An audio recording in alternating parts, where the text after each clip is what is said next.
Chapter 6. The Sabbath during the Day of Temptation.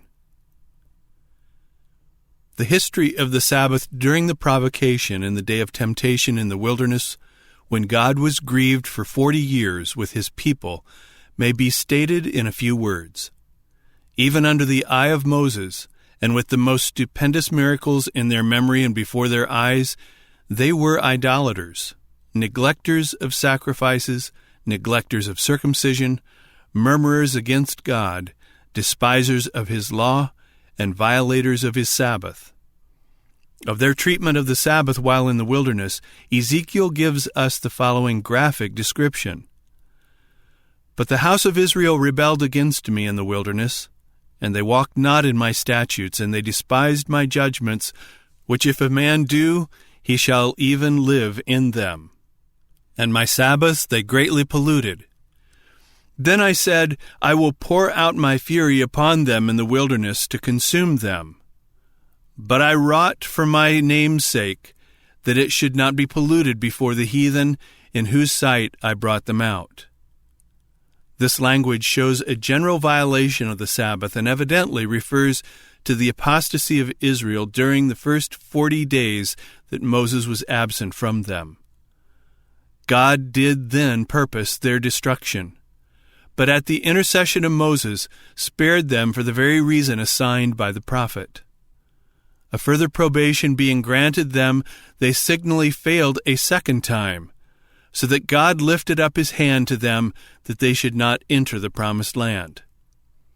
Thus the prophet continues, Yet also I lifted up my hand unto them in the wilderness, that I would not bring them into the land which I had given them, flowing with milk and honey, which is the glory of all lands, because they despised my judgments and walked not in my statutes, but polluted my Sabbaths. For their heart went after their idols.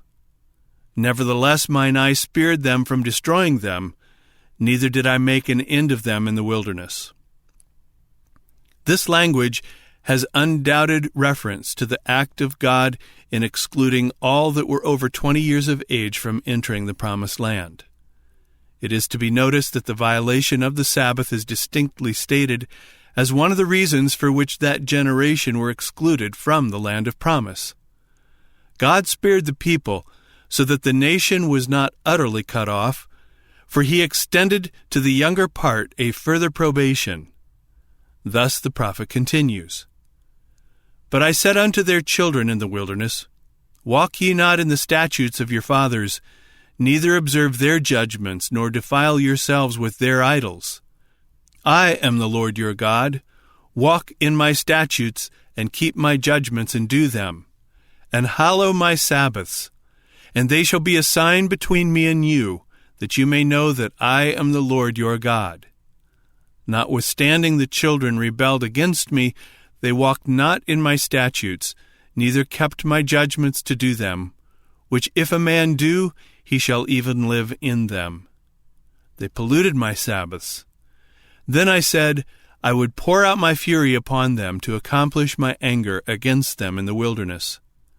Nevertheless I withdrew mine hand, and wrought for my name's sake, that it should not be polluted in the sight of the heathen, in whose sight I brought them forth.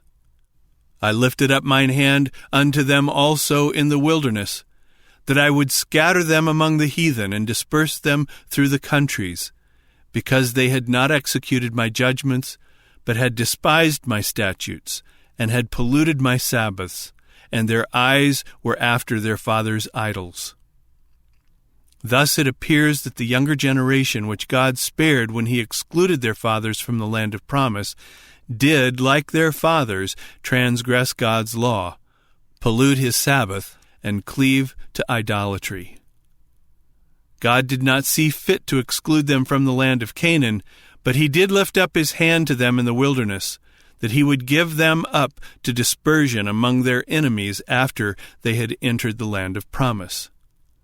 Thus it is seen that the Hebrews, while in the wilderness, laid the foundation for their subsequent dispersion from their own land, and that one of the acts which led to their final ruin as a nation was the violation of the Sabbath before they had entered the promised land. Well might Moses say to them in the last month of his life, "Ye have been rebellious against the Lord from the day that I knew you." In Caleb and Joshua was another spirit, for they followed the Lord fully. Such is the general history of Sabbatic observance in the wilderness.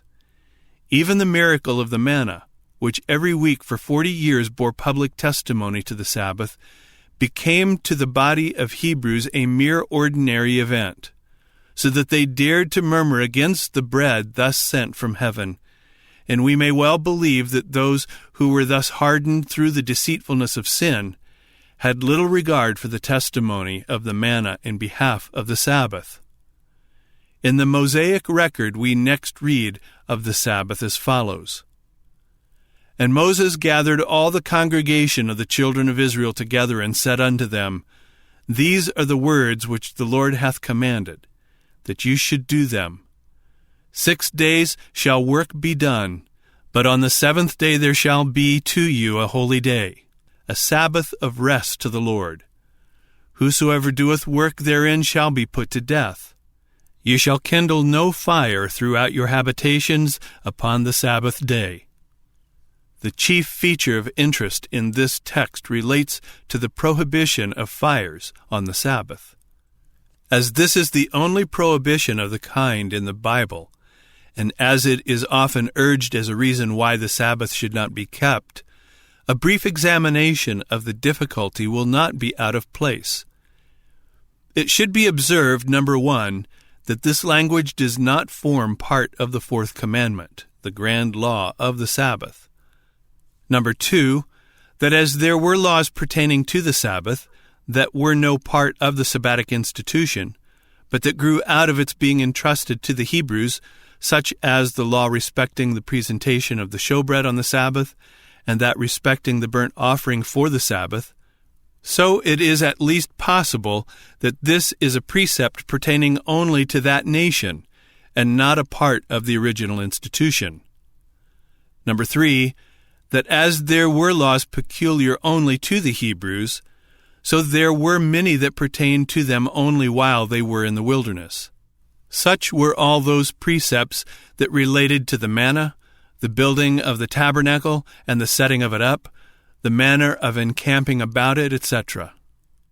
Number 4, that of this class were all the statutes given, from the time that Moses brought down the second tables of stone until the close of the book of Exodus, unless the words under consideration form an exception. Number 5, that the prohibition of fires was a law of this class, i.e., a law only designed for the wilderness, is evident from several decisive facts. Number 1, that the land of Palestine during a part of the year is so cold that fires are necessary to prevent suffering. Number 2, that the Sabbath was not designed to be a cause of distress and suffering, but of refreshment, of delight, and of blessing. Number 3, that in the wilderness of Sinai, where this precept respecting fires on the Sabbath was given, it was not cause of suffering, as they were 200 miles south of Jerusalem, in the warm climate of Arabia. Number 4, that this precept was of a temporary character is further applied in that while other laws are said to be perpetual statutes and precepts to be kept after they should enter the land, no hint of this kind here appears. On the contrary, this seems to be similar in character to the precept respecting the manna, and to be coexistent with and adapted to it. Number 5, if the prohibition respecting fires did indeed pertain to the promised land, and not merely to the wilderness, it would every few years conflict directly with the law of the Passover. For the Passover was to be roasted by each family of the children of Israel on the evening following the 14th day of the first month, which would fall occasionally upon the Sabbath. The prohibition of fires upon the Sabbath would not conflict with the Passover while the Hebrews were in the wilderness, for the Passover was not to be observed until they reached that land. But if that prohibition did extend forward to the promised land, where the Passover was to be regularly observed, these two statutes would often come in direct conflict. This is certainly a strong confirmation of the view that the prohibition of fires upon the Sabbath was a temporary statute relating only to the wilderness. From these facts, it follows that the favorite argument drawn from the prohibition of fires, that the Sabbath was a local institution, adapted only to the land of Canaan, must be abandoned. For it is evident that that prohibition was a temporary statute not even adapted to the land of promise, and not designed for that land. We next read of the Sabbath as follows. And the Lord spake unto Moses, saying, Speak unto all the congregation of the children of Israel, and say unto them, You shall be holy, for I, the Lord your God, am holy. You shall fear every man his mother and his father, and keep my Sabbaths. I am the Lord your God. You shall keep my Sabbaths, and reverence my sanctuary. I am the Lord. These constant references to the Sabbath contrast strikingly with the general disobedience of the people. And thus God speaks again. 6 days shall work be done, but the seventh day is the Sabbath of rest, a holy convocation. You shall do no work therein. It is the Sabbath of the Lord in all your dwellings. Thus does God solemnly designate his rest day as a season of holy worship and as the day of weekly religious assemblies. Again, the great lawgiver sets forth his Sabbath. You shall make you no idols nor graven image, neither rear you up a standing image, neither shall you set up any image of stone in your land to bow down unto it. For I am the Lord your God. You shall keep my Sabbaths and reverence my sanctuary. I am the Lord. Happy would it have been for the people of God had they thus refrained from idolatry and sacredly regarded the rest day of the Creator. Yet idolatry and Sabbath breaking were so general in the wilderness that the generation which came forth from Egypt were excluded from the promised land. After God had thus cut off from the inheritance of the land the men who had rebelled against him, we next read of the Sabbath as follows. And while the children of Israel were in the wilderness, they found a man that gathered sticks upon the Sabbath day. And they that found him gathering sticks brought him unto Moses and Aaron, and unto all the congregation.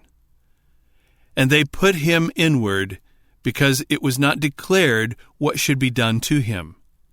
And the Lord said unto Moses, The man shall be surely put to death. All the congregation shall stone him with stones without the camp. And all the congregation brought him without the camp, and stoned him with stones, and he died, as the Lord commanded Moses. The following facts should be considered in explaining this text. Number 1, that this was a case of peculiar guilt, for the whole congregation before whom this man stood in judgment, and by whom he was put to death, were themselves guilty of violating the Sabbath, and had just been excluded from the promised land for this and other sins.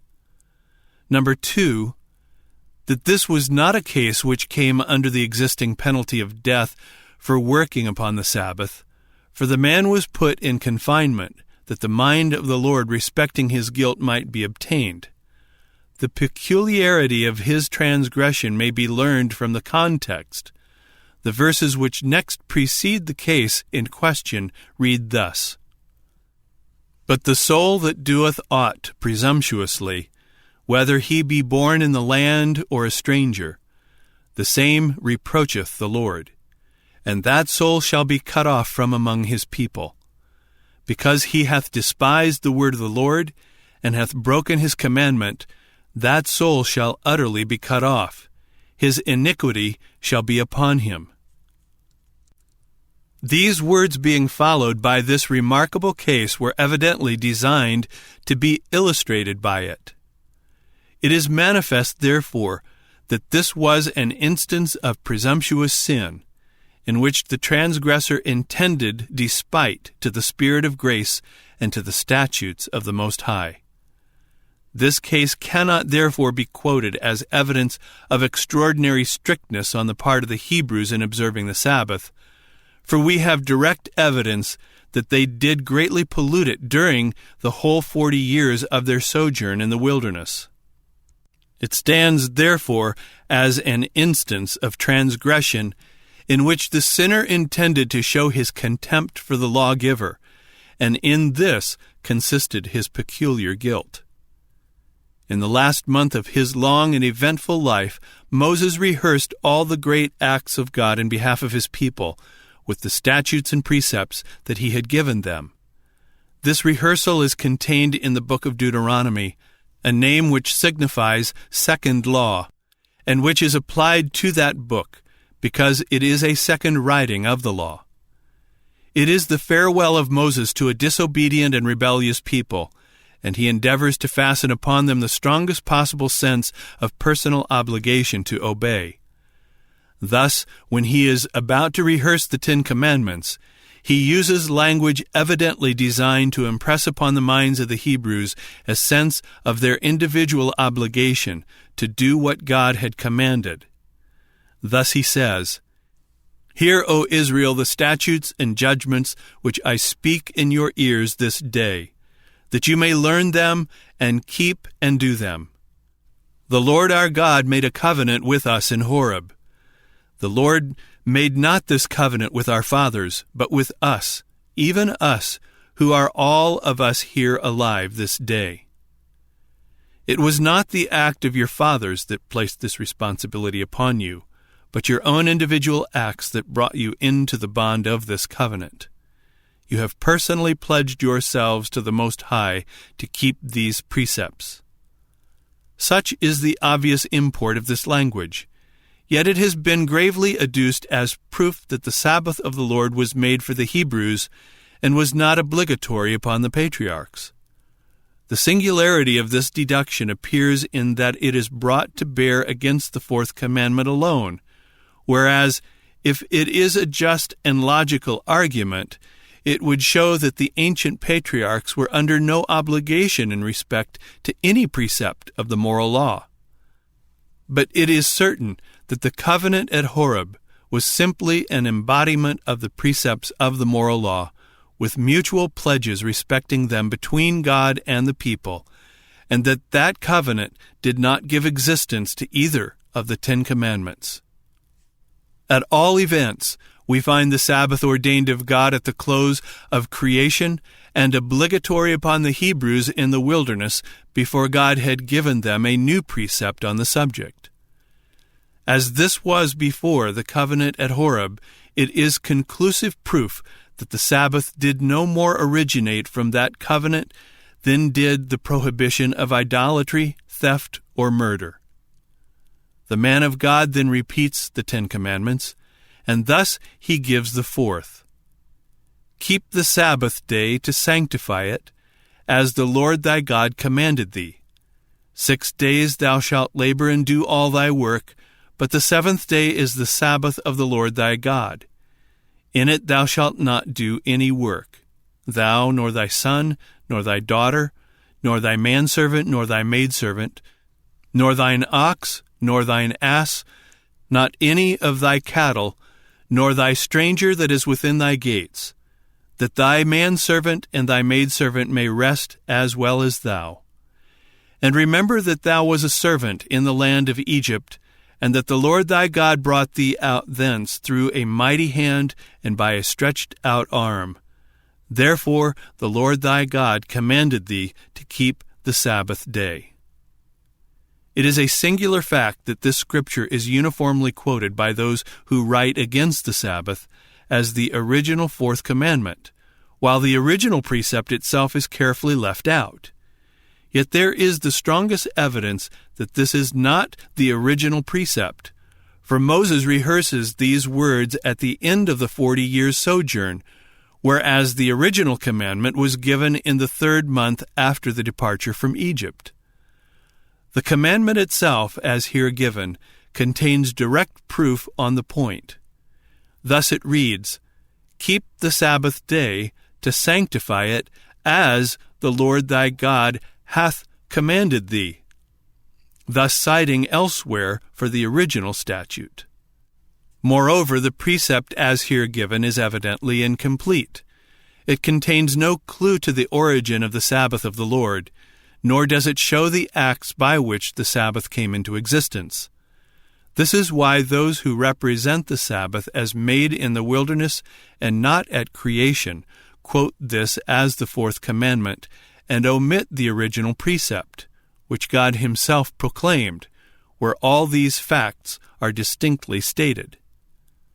But while Moses in this rehearsal omits a large part of the fourth commandment, he refers to the original precept of the whole matter, and then appends to this rehearsal a powerful plea of obligation on the part of the Hebrews to keep the Sabbath. It should be remembered that many of the people had steadily persisted in the violation of the Sabbath, and that this is the last time that Moses speaks in its behalf.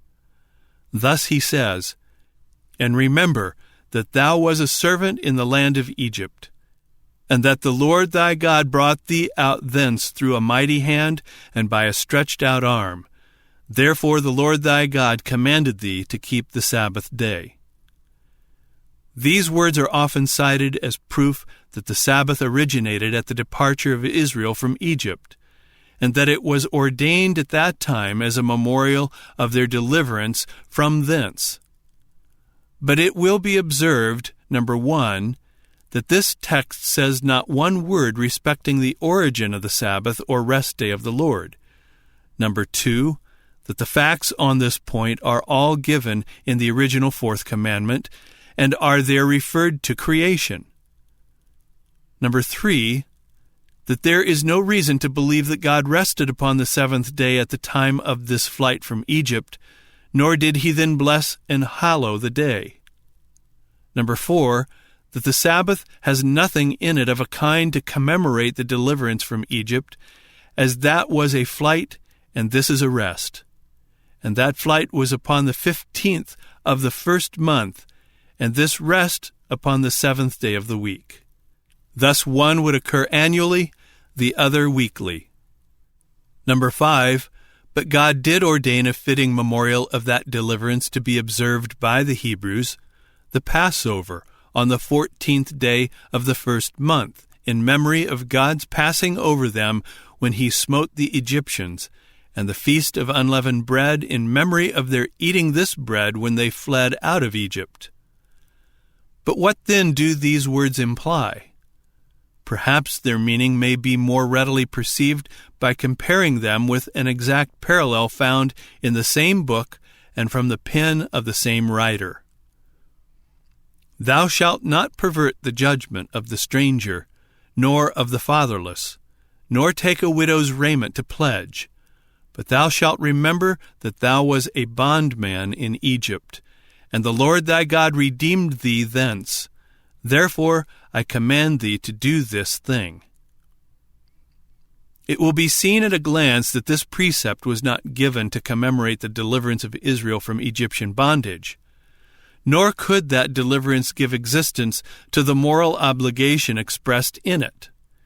If the language in the one case proves that men were not under obligation to keep the Sabbath before the deliverance of Israel from Egypt, it proves with equal conclusiveness, in the other hand, that before that deliverance they were not under obligation to treat with justice and mercy the stranger, the fatherless, and the widow.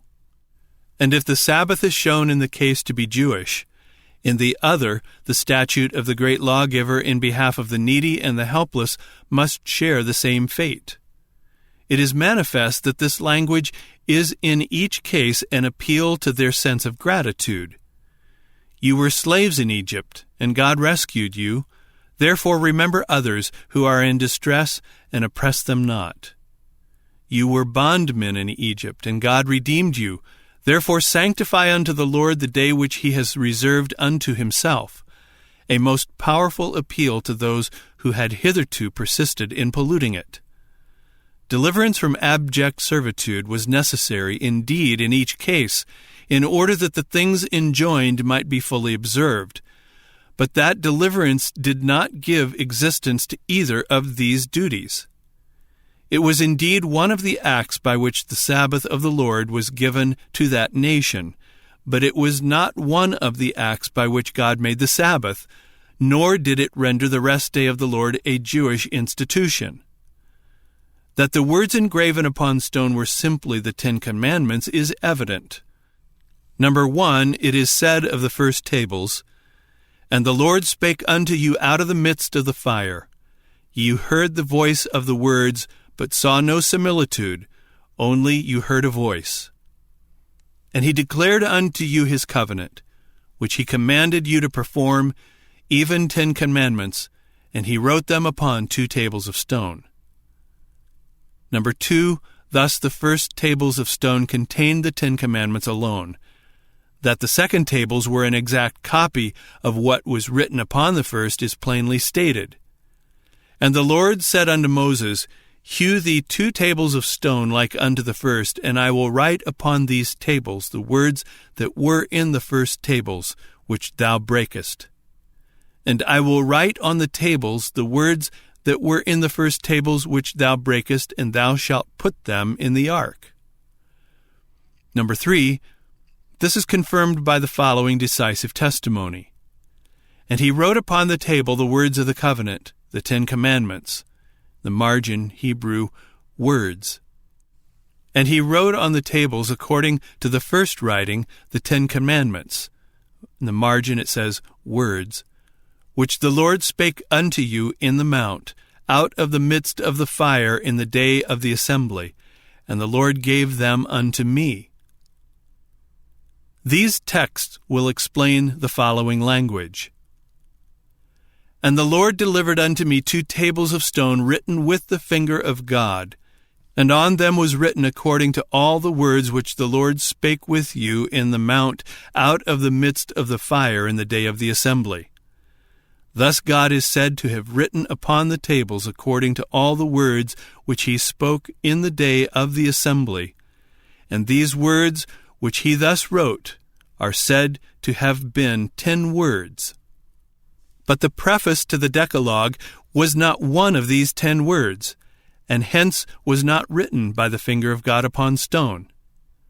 That this distinction must be attended to will be seen by examining the following text and its connection. "These words the Lord spake unto all your assembly in the mount, out of the midst of the fire, of the cloud, and of the thick darkness, with a great voice. And he added no more.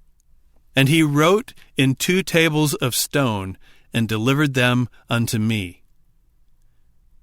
These words, here brought to view as written by the finger of God after having been uttered by him in the hearing of all the people, must be understood as one of 2 things.